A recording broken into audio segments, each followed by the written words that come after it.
On December 21, 1988, just 4 days before Christmas, Pan Am Flight 103 was cruising peacefully above the North Atlantic Ocean on its way from London to New York.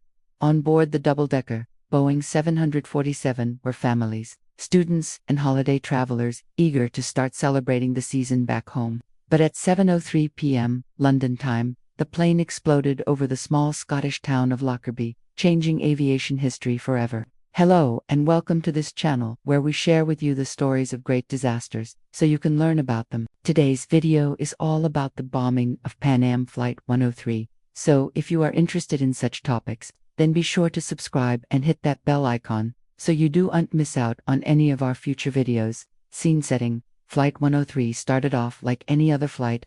The aircraft left London's Heathrow Airport at 6:15 p.m. bound for New York's John F. Kennedy International Airport. There were 243 passengers and 35 crew members on board. Most of the passengers were American, including 35 students from Syracuse University who had been studying abroad in London and were returning home for the holidays. After takeoff, the plane climbed to its cruising altitude of 31,000 feet. The passengers settled in for the 7-hour flight, and many retired to the upper deck to sleep before it would be time to get excited for their arrival into New York. At 6:44 p.m., just 19 minutes after takeoff, the pilot reported to air traffic control, "All is well," and the controller cleared the plane to continue en route. It would be the last transmission from Flight 103, up in the sky. Something sinister was hidden within the luggage hold of the plane, something that would bring an abrupt end to the lives of everyone on board and on the ground below. At 7:03 p.m., a bomb hidden in the luggage hold exploded, sending shrapnel and burning debris raining down onto the small Scottish town of Lockerbie and blowing the Boeing 747 apart mid-air. People who were in the vicinity heard a tremendous bang and saw a bright orange glow in the sky. Some thought it looked like fireworks, others, a sonic boom, and some even thought it might be an airplane going down. Little did they know it was a combination of both. As the 747 disintegrated, the massive fireball illuminated the night sky, followed by an eerie silence. Then came the rain, hundreds of flaming pieces of wreckage falling from the sky. First to feel the impact were the residents of Lockerbie. Houses on the ground were engulfed in flames and entire families were wiped out instantly. One man recalled seeing a woman holding a briefcase step out of her burning house and scream, help me," before she disappeared back into the inferno. When emergency services arrived at the scene, the damage was devastating. 11 people had been killed on the ground in Lockerbie. Their bodies lay strewn across the landscape amidst the twisted metal and charred belongings that had once been their homes. Meanwhile, the search and rescue operation was underway on the plane's final resting place. Over 845 square miles of land had been covered by the debris field. 185 people were found dead at the scene, 168 of them having died as a result of the explosion and 17 having fallen to their deaths while trying to escape. Another 71 people were found dead inside the plane's fuselage, which had skidded to a stop on a soft bed of peat, boggy ground, and snow, preventing further damage to the wreckage.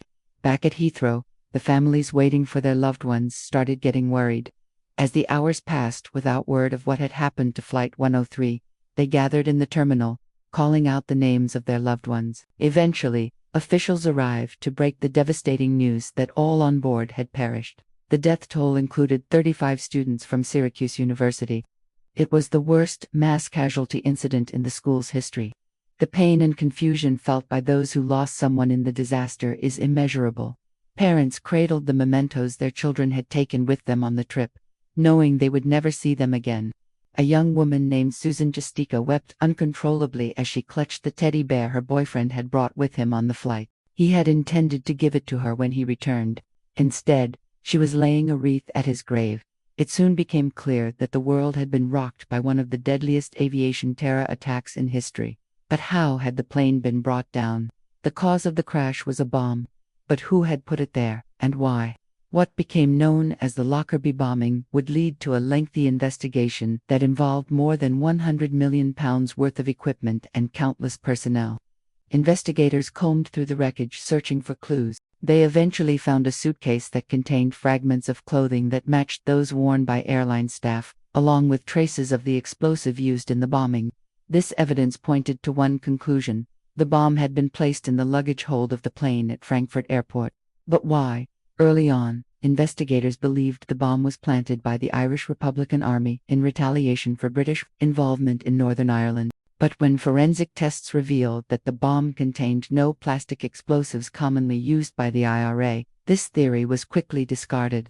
Authorities next suspected a Middle Eastern terrorist group. In particular, they focused on two Libyan intelligence agents, Abdul Baset al-Magrahi and Al-Amin Khalifa Fima. They believed the two men had planted the bomb in a piece of luggage that made its way onto the plane in Malta and was transferred to the luggage hold at Frankfurt. In 1991, both men were charged in absentia with 273 counts of murder and 1 count of causing a public nuisance.